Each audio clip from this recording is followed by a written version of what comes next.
Assalamualaikum warahmatullahi wabarakatuh. Halo teman-teman, bertemu lagi dengan saya di konten kali ini. Di sini saya akan berbagi pengalaman dan juga hanya akan bercerita di sebuah opini. Di mana opini ini yang semoganya bisa juga menjawab pertanyaan yang ada di benak hati teman-teman. Karena pertanyaan ini muncul dari pengalaman dan juga rasa penasaran saya terhadap sesuatu.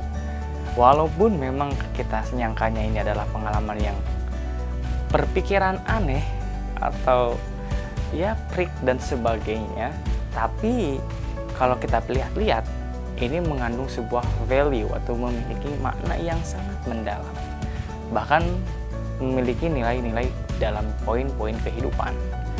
Nah, pertanyaan yang saya bahas yaitu, pernah gak sih kita berpikir bahwa kenapa kita harus istirahat? Terkadang pertanyaan itu sangat banyak sekali muncul di benak. Mungkin teman-teman juga sempat berpikir namun tidak digali lebih dalam. Tapi saya, lain hal dengan saya hanya berpikir kenapa hal itu bisa terjadi.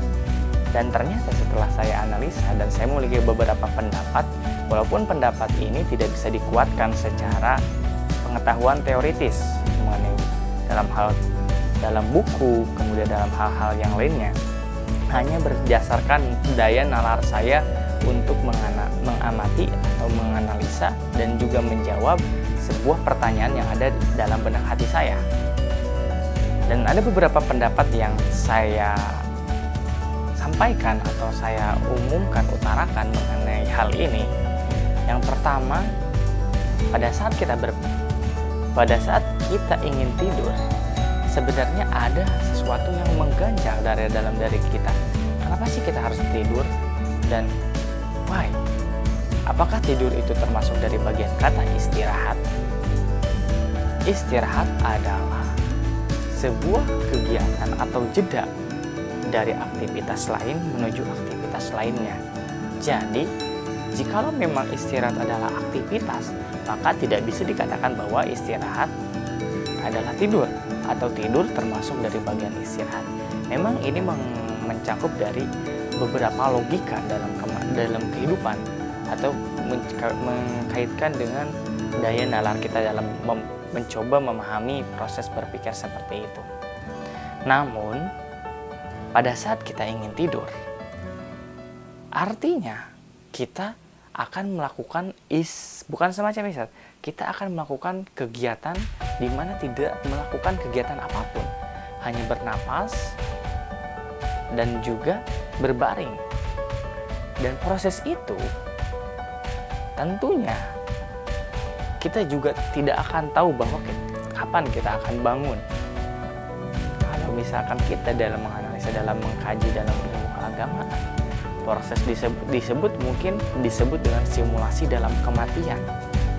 Atau artinya ketika kita akan tidur, artinya kita sudah mempersiapkan segala sesuatu apa yang kita siapkan. Let's say kalau mengambil contoh, kalau misalkan kita ingin tidur atau kita tidur, harus yang ada dalam pikiran kita itu harus kosong, harus siap terhadap sesuatu, atau kita sudah bisa memprediksi di masa yang akan datang, sudah siap ketika sesuatu yang akan terjadi di masa yang akan datang. Let's say kalau kamu seorang siswa, kamu belum bisa tidur. Alasannya kenapa? Karena kamu belum mengerjakan tugas. Ya, kalau kamu sudah mengerjakan tugas dari malam dan ternyata kamu tertidur pulas, artinya kamu sudah siap memprediksi atau mempersiapkan di masa yang akan datang. Gitu.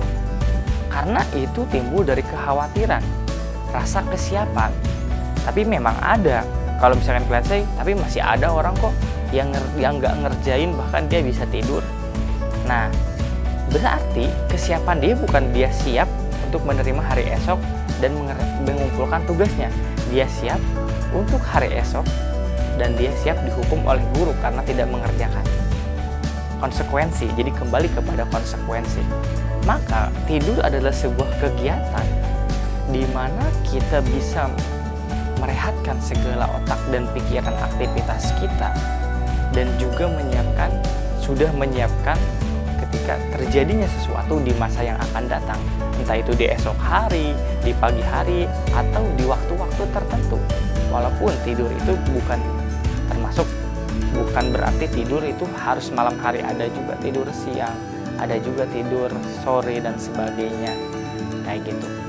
Dan pada dasarnya kalau kita tidur, biasanya kita ingin, saya udah melakukan kegiatan sesuatu, supaya saya siap di sore hari, maka saya harus tidur. Maka proses tidur ini sebuah aktivitas untuk mempersiapkan kegiatan atau memberikan semangat atau tenaga dalam diri untuk bisa beraktivitas di waktu yang akan datang. Bukan berarti di pagi hari, karena konteksnya mempersiapkan di sini. Jadi mungkin pertanyaan ini juga bisa menjawab pertanyaan dari teman-teman yang ada di benaknya. Walaupun mungkin penjelasan saya masih tidak terlalu jelas, masih berbelit-belit, tapi pada dasarnya poin yang saya ambil bahwa ketika kita tidur, kita ingin tidur, berarti kita sudah mempersiapkan segala sesuatu konsekuensi di masa yang akan datang. Mungkin itu saja yang bisa saya berbagi pada saat ini. Semoga kita bisa bertemu lagi di konten selanjutnya. Dan see you next time.